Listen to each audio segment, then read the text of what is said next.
Hello everyone, welcome to Indian Economy by Aman Soni. In today's news, sir, we shall be discussing the important articles related to economy from the Hindu newspaper.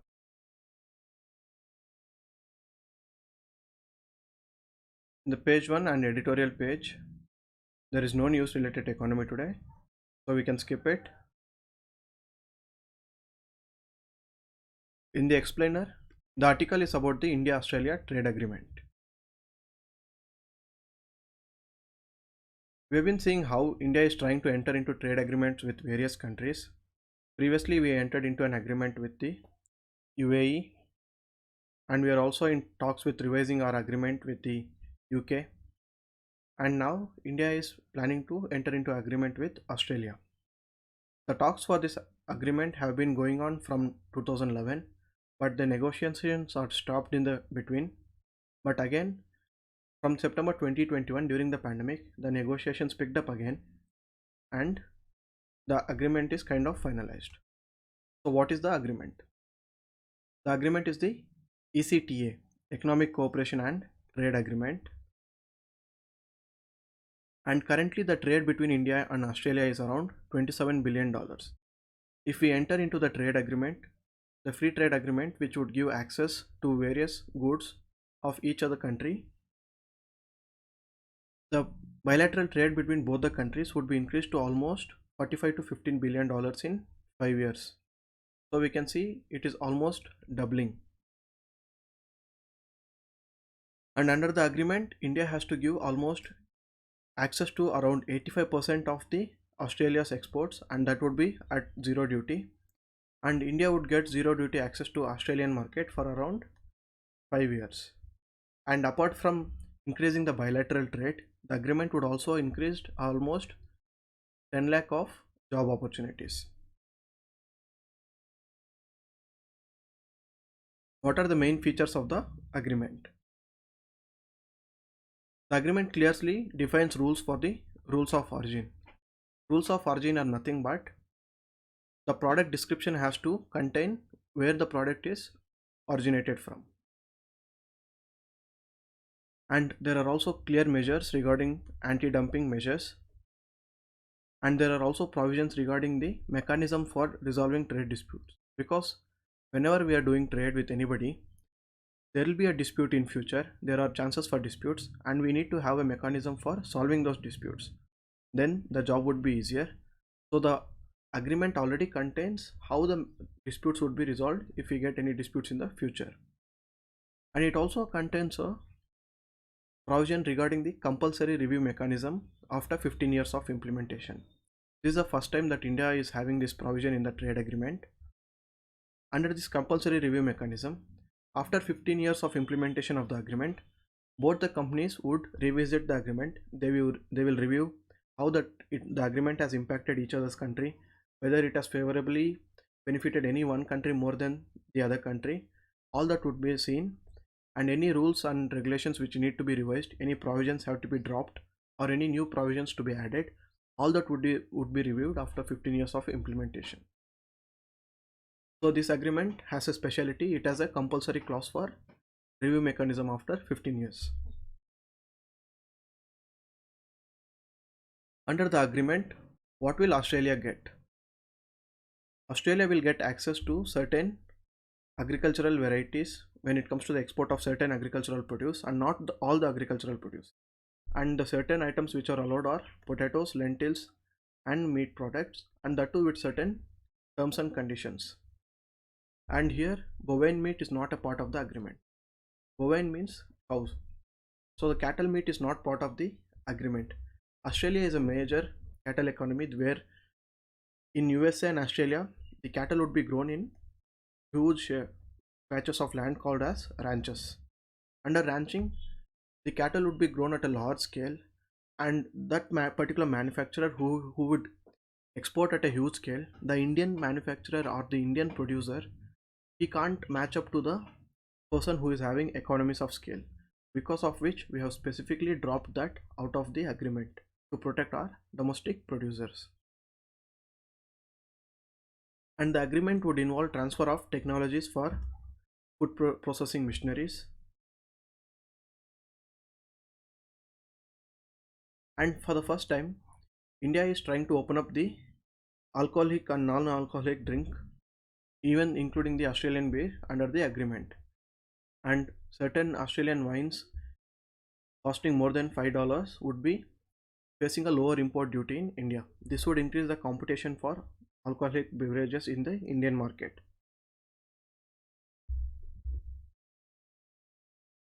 And when India is giving all this to Australia, what will India get in return? Australia will have to provide preferential access to all the labor intensive sectors. Here we have given preferential access to those sectors wherein Australia is performing better. For example, the food processing machineries, when it comes to certain agricultural projects like potatoes and alcoholic beverages, wines, etc. And India is majorly labor intensive. We need to promote our labor intensive businesses, and for that we need preferential access to those labor intensive sectors. And under the agreement, we are getting preferential access to certain sectors like gems and jewelry, textiles, leather, footwear, engineering products, medical devices, and automobiles. Also, we can import raw material from Australia at a preferential term. For example, we need coal and mineral ores, which Australia exports to other countries, and these items would be imported to India at a preferential rate. And what about the service sector? We discussed about the goods. What about the services? Australia is willing to give most preferred nation status to almost 120 of the subsectors in the services. What is MFM status? Under the WTO agreement, when we say that a company has given most favored nation status to any country, it means that it would give a similar treatment to all other countries of the WTO. For example, if India has given most favored nation status to USA under a particular agreement, and all the other WTO members have to get similar terms of trade with India, that is the most favored nations. And under the agreement, because of MFN status to almost 120 subsectors of the services, certain services which India is strong in exporting, that is the IT services, IT enabled services, business services, health, education, and audiovisual services, these will get tremendously benefited. And the agreement also has provisions regarding to allowing specific entry quotas for Indian chefs and yoga teachers, and Indian students would get a secured work visa 18 months after they finish their diploma, or if they complete PhD, it would be for a longer time. And even the Australian students who are studying in India, they would also get work visas for certain period of time soon after they finish their studies. Coming to the pharmaceutical sectors, both the countries agreed to have a fast track approval for the patented, generic, and also biosimilar medicines. And when it comes to the sanitary and phytosanitary measures, both the countries will have a mechanism for audit, and the importing country has to make sure that all the plant and plant products, animal products, and other products are inspected thoroughly before they are allowed into the country.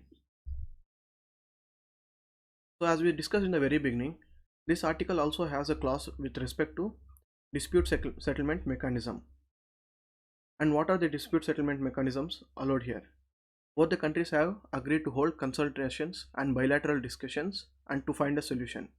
If bilateral discussions did not solve the problem, then both the countries agreed to go to a international arbitration, whereby they might opt for an organization like the WTO, where both the member countries are members. And they might also use committees and certain qualified members drawn from the government and business to resolve the disputes. And the disputes generally take anywhere from 45 days to 15 months to solve them, depending on the gravity of the dispute. And what are the rules of origin that are included in the agreement?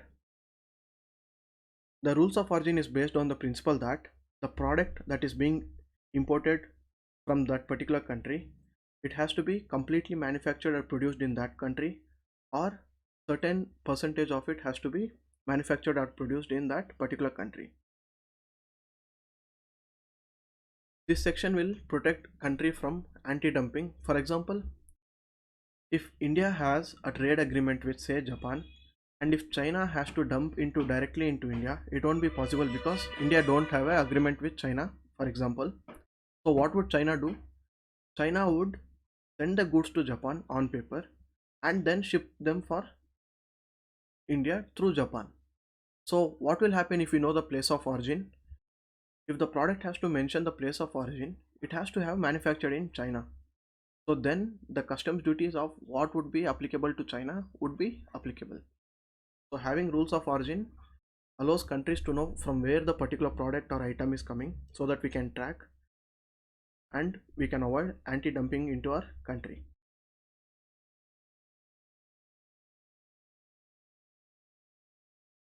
In the business page, there are no news related to economy today.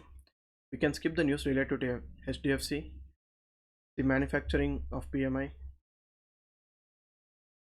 We can skip the news regarding Sensex. Here, the headlines is just important.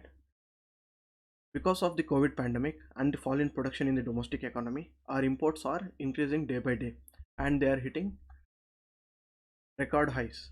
So because of increase in imports, what will happen? At the same time, our exports are also increasing, but the increase in import is more than our increase in export, because of which our current account deficit will increase. This would directly have the impact on the fiscal policy, and it would also have pressure on the RBI's monetary policy.